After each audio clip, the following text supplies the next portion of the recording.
Okay, we're doing this now, and I'm not touching anything else. Jesus Christ, you would not believe how many wires are all over this desk. And if I touch anything, like a little bit, like, yeah, that's super fucking loud. Hi, welcome to the second episode of my podcast. This is the one.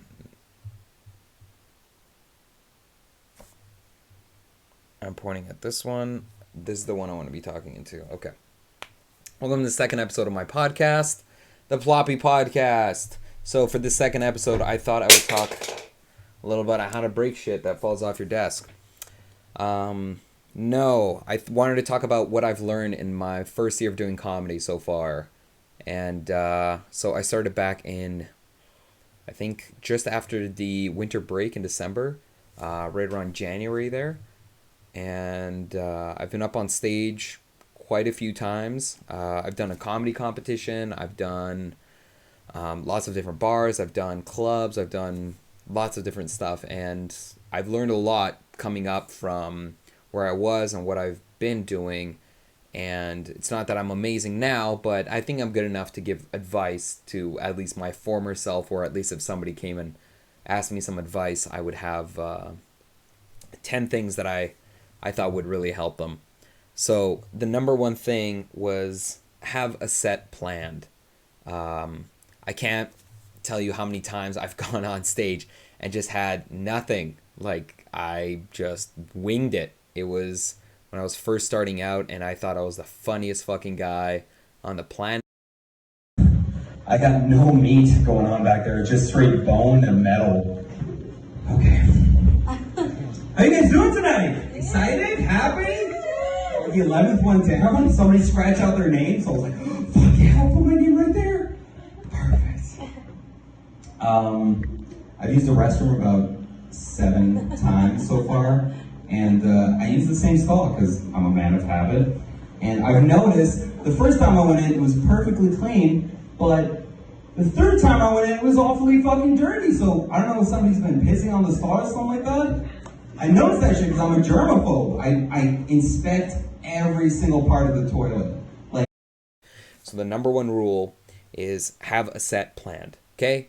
Don't steal shit from somebody else. Have your own set planned and have at least 5 minutes to go to.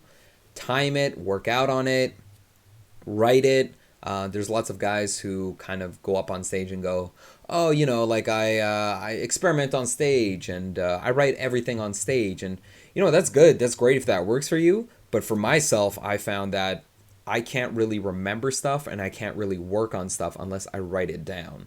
So it's kind of like doing your homework. You got to do your homework before you go up on stage and do things. So I'll typically spend a day to 2 to 3 writing a 5-minute set, which oftentimes is half of the stuff I throw away anyway. But at least then you get some kind of nuggets, or you get some kind of idea of what's good and what didn't work. Number 2 would be to record all of your sets. So have something to go back on. When I first started, I was really lucky that lots of comedians gave me advice right away. They told me to record every single set that I did, and it was really helpful to be able to go back and not really just say, oh, I sucked and whatever, we'll get them next time, but actually go through the audio, go through the recording and see what jokes landed, why they worked, why they didn't work, and kind of see where the laughs were coming from. Like, I would start this, it was a massage joke that I still do. It's an Asian massage joke. I would go into a parlor, whatever, get a very uncomfortable massage, and I kept going down different tracks and trying different things, and I found that the premise was really funny, but like the middle wasn't working. So the joke was just too long. Like, people just lost interest. I was saying things that were like, oh, and then I checked in with the receptionist, and then I did this, and I put on my slippers, and then I had to shorten down a lot. And I learned that only from listening to the recording and realizing, like, fuck, I'm going on for a long, long, long time talking about nothing. Like, there's no jokes in between there. So Writing helped me out a lot, and then listening to it and then realizing, hey, I need more jokes, and then going back, doing the homework, writing more stuff out, and kind of realizing that there are jokes in there. This is a good idea. I just need to.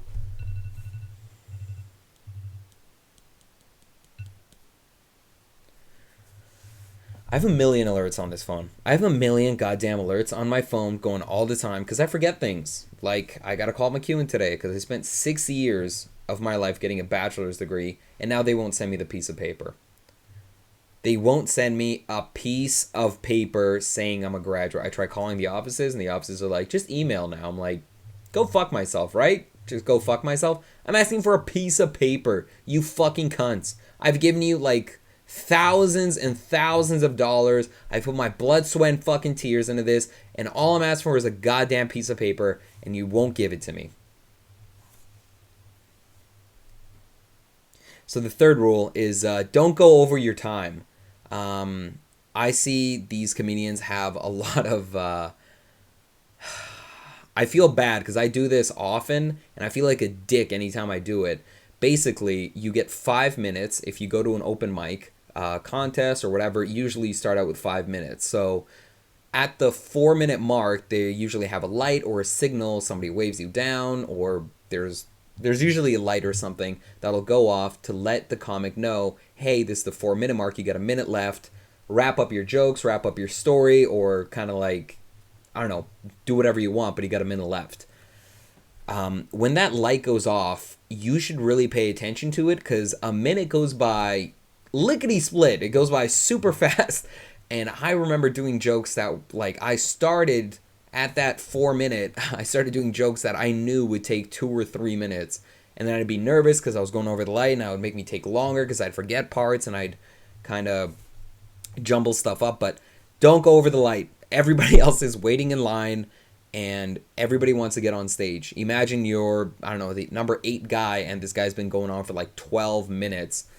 And now the crowd is bored, everybody's antsy, and sometimes people get cut because there's just not enough time to go on. So don't go over your time. Don't be a dick. Pay attention to that. And frankly, really, I really think that it's helped me, the time limit, the 5 minute time limit, because it forces you, instead of telling these big, long stories and all this stuff, you only have 5 minutes. So how many jokes can you cram into 5 minutes? You can cram a lot, actually. Every joke that I have right now, I'm trying to reduce it down to about a minute. A minute tops each, if not a minute and a half, because there's just no reason for me to be telling these long, convoluted, boring stories when I know there's laughs that can be had in that 1 minute mark. And even in that 1 minute, you don't want to do, I don't know, 58 seconds of setup and then 2 seconds of punchline just to get one laugh. You're like, haha, that was kind of funny. Because it goes quick. Like, unless it's a big, big laugh that you're setting up for, I'd recommend having jokes throughout. So make your premise funny, make your mid funny, make everything that you can funny. Just, your on stage should be funny. Use up that 5 minutes the best you can. That's something else too with let me see here. Yes, write out new stuff. Write out new stuff. That'd be number 4 for me.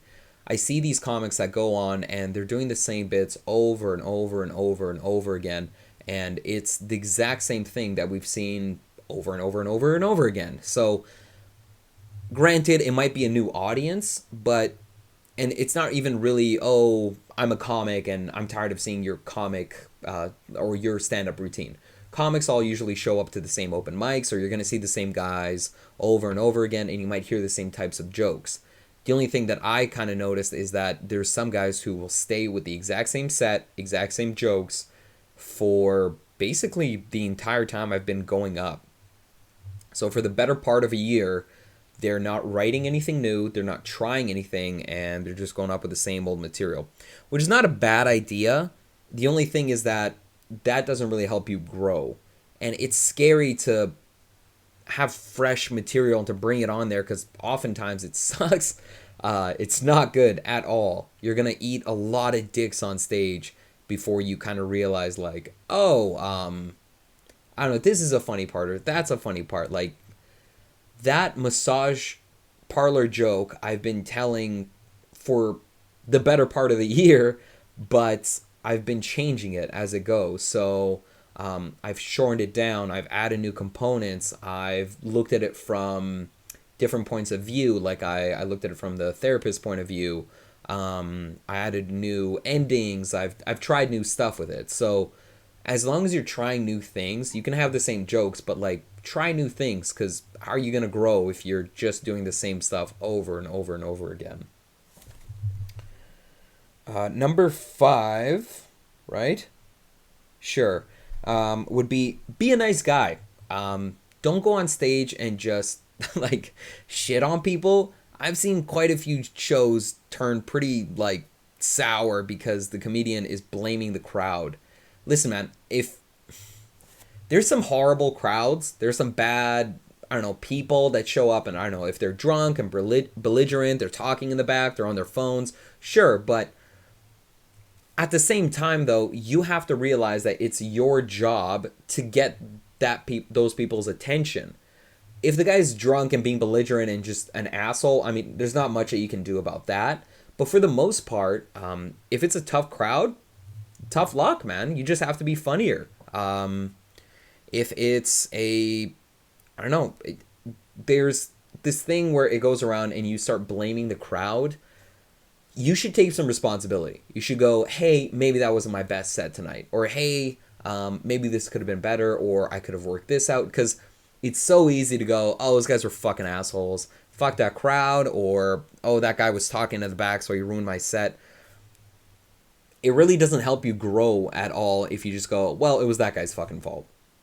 Whereas if you think about it a little bit more and you go, you know what, that guy was an asshole, but, you know, I could say this next time, or I could have talked about this, or you can go through the recording and go, you know what, that was a really long story that I was telling. People got bored. Of course, they're not going to, you know, talk about, or I don't know, something. It's very easy to turn it on the crowd, but it's much harder to take responsibility for your own stuff. So I found that that's helped me grow, and that's helped me become a much better comic, especially when it's tough. Tough times help you grow. Like, it's supposed to be shitty. Things are supposed to be shitty in order for you to get better. Like, nobody gets better if they're just killing it all the fucking time. Because why would you change if you're killing it all the goddamn time, right? When you're first starting out, in my first year of comedy, I found that you have to eat a lot of dicks. Like, it's basically mandatory. You have to eat shit, dicks, whatever. It's got to be a bad time, basically. You can't go up there and just fucking expect to kill it every single night. Like, expect some bad times. But hey, yeah. The next one that I would have is be friendly, have fun, talk to people. Don't sit there in the back and just, I don't know, kind of be like, oh, these guys are weird or assholes, or I don't want to talk to him, or why would they talk to me? Listen, everybody's weird, okay? Everyone's weird. You're all comics. You're all trying to do something that's very nerve-wracking and strange on stage, and you have this kind of bond around that thing. Even if the guys are dicks, which, in my personal opinion, everyone has been super helpful. Everyone's been super nice. If you go up to people and you just try to say hello, introduce yourself, make conversation, most times people will be really friendly. I've asked so many comedians for advice, for help, and they've been really helpful. Something else that kind of helps out is I don't have a lot of that's not true. I have lots of supporters that still come out and see me, but in the beginning, you're going to have lots of friends that come out and, you know, it's exciting. You're trying something new. You know, you're doing stand-up for the first time. So it's exciting, and you can get like, I don't know, I remember, what was it, like 7, 8, 10 people per show. But after a while, those people start to kind of like drift out because, I don't know, everybody's got their own lives, right? This is your passion. This is your thing. You can't expect every time somebody to come with you and hold your hand. Eventually, you got to go up by yourself, go with your material, and I don't know, just make friends with the people there. It really helps having somebody there to talk to. And if you talk to people and make friends with the comedians who are also doing it, not only they might invite you to shows, they might let you in the know-how about lots of stuff, they might give you great advice, they might give you stage time on some shows if they're, I don't know, running a guy late or something like that. It's never a bad idea to have friends with comedians. It's good to be friends with the comedians that you're working with. It's always a good idea to be friends with people that are around the scene that you want to be in. Basically, don't be a dick. Be friendly. Talk to people. Don't be weird. Everybody's weird, so whatever. All right. Number 7, 6? Jesus Christ. I wrote out a list, and I'm looking through it, and I'm like, this is chicken scratch. Like, I feel so bad for my 3rd grade teacher, because, like, this is 24-year-old Daniel writing down in pen and like a gel pen, so it's supposed to be as neat as possible. But this is bad, guys. Like, I can't even read my own goddamn writing. You know what? I'm going to talk about some technical stuff. Don't inhale the mic. When you first get up, you know what? I'm actually going to grab a mic to show, because nobody told me this. There's often times that it was bad, but I've gotten a lot better. Here, hold on. So I got my microphone. Okay, we're going to plug that in there. Drop that down. Turn the new one. Okay. So I got my actual microphone, my podcast mic that I'm going to be talking on here. And I got my Ion stage mic that I use for, I don't know, just practicing at home. This is basically what I use. I have a big old speaker that I plug this into. It really helps me to hear my own voice through the speaker and to be able to... Let me fiddle around with this shit some more. So basically when I talk on the mic, and I'll get you to the side view here too, I put the microphone right under my chin. Like, it's not, I'm not inhaling the mic and I'm not talking into it like this. You don't want to be spitting on the mic, especially during Corona times. You don't want to be spitting on the mic. And oftentimes, if I'm like floating the mic, if it's out here, I don't know, it gets quieter, it gets whatever. It's not a good thing. People get nervous. They don't know what to do with the mic, with the cord, with everything. I just put it right under my chin. I hold the cord with my other hand, and I usually wrap it or I stretch it so I'm not tripping over the cord. The less you have to think about shit, the better. Move everything out of your way. I can't even tell you how many stand-up comedians I've seen that just go up there and fiddle with the fucking mic for the majority of the show. They're not even telling jokes. It's fiddling with the mic. Dude, go up, I don't know, show up to the show half an hour, 40 minutes early, and just ask the guy, hey man, can I just talk into the mic? Or can I help you with the mic test? I don't think anybody's going to care, but it really helps to not... It helps to know what you're doing, basically. It helps to do this a lot. So I found that if I put it right under my chin, just a relaxed kind of... You're holding the mic, it's not too bad. It's fine. That is perfect for me. Everybody can hear my voice. It's a constant talking, and it's good. Something else I would recommend is really enunciating everything that you say. Show teeth when you talk. Smile. Open your mouth, because if you're talking like nobody can fucking hear what you're saying, and that's a piss off because I don't know, most of your jokes you work really hard for them. You don't want a brilliant joke to be just tarnished by you not saying it properly. You want to put the mic right under your chin, talk clearly as you can into the microphone. Don't fuck around with the cord. Move it as soon as you get in there.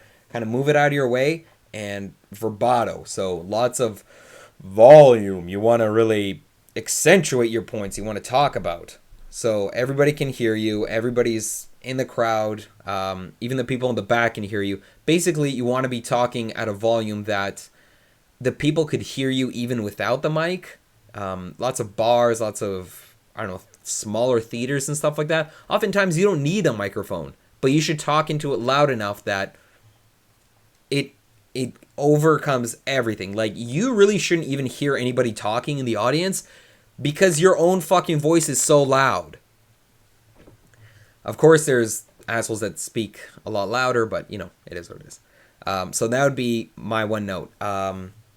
Place it under your chin here. You can even have it float. I personally keep it, you know, closer to on my chin. And I talk into the mic. I'm talking clearly. I'm enunciating everything. I'm taking my time. I'm not rushing through things. I'm not. If you haven't done public speaking before, or you haven't talked in front of people, I strongly recommend, even if you grab, I don't know, like, so shut off. Even if you grab like a remote or something, you know, like a little Samsung remote, grab that. Try talking into it. Get used to keeping it close to your face. Get comfortable with holding something in front of your face, and then practice in front of a mirror over and over and over and over again until you get comfortable enough that this, you don't even have to think about it. This is just something that you hold up to your face.